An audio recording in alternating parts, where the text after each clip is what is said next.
Good evening. My name is Austin Howe, and tonight I'm going to be giving you my presentation on my skills project, communication skill that I would like to work on. And as you can see, it would be my listening skills. So with that, we'll go to my next slide, which is I want to make the distinction between listening versus hearing.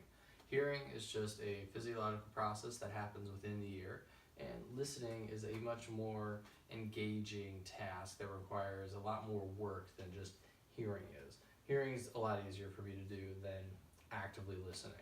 So with that, I'd like to go to my next slide to talk about forms of non-listening. Now these are all methods that I've used to not listen, which obviously impede my ability to be a good listener.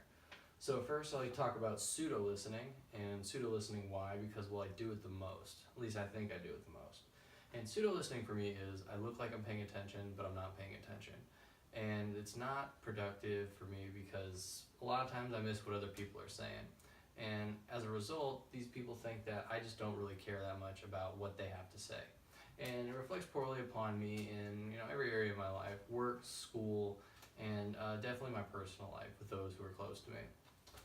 Second form of non-listening I'd like to talk about is selective listening, which is where I only listen to certain parts of what the other person is saying.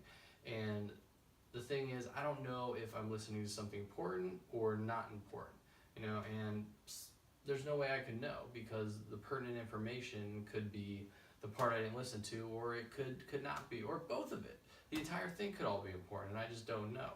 So I really have to choose to listen to everything that person has to say, so that way I can go ahead and organize the information in a way that makes sense to me and discard what I don't need, or perhaps prioritize it, what is most important and what is least important.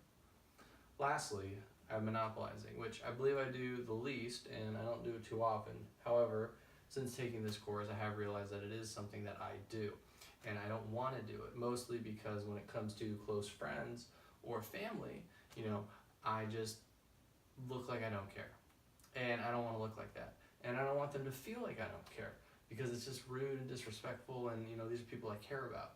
And I mean, it doesn't serve me in academics or in my job either. So all around, monopolizing is just not good. Now, on the next slide, I'd like to talk about active listening. And active listening is a way to be a really great listener and to take all this information in and be able to remember it. And the first one I'd like to talk about in terms of active listening skills is paraphrasing. Paraphrasing, I believe, is one of the counterparts to the forms of non-listening that I talked about in the last slide. Paraphrasing is real simple. I just rephrase what the person said to me in my own words and ask them if that's what they meant. And it's simple as that. Next one is mindfulness. That is to help me stop pseudo-listening, so that when my mind starts to drift off, I can bring myself back to center and pay attention to what the other person has to say. Last one is asking questions. And asking questions is literally just what it sounds like. It is me asking questions about what the other person is talking about, to affirm to them that I am listening, and to let them know that I care about what they have to say, that I'm interested in possibly learning more, or to understand what it is they're trying to explain to me. And asking questions and paraphrasing are very closely related for me, which is why I believe I chose paraphrasing and then I chose asking questions. So with that, I hope you enjoy my presentation, and perhaps you can use some of these to help your active listening skills if that happens to be something you are working on. If not, then I guess I'll see you next time.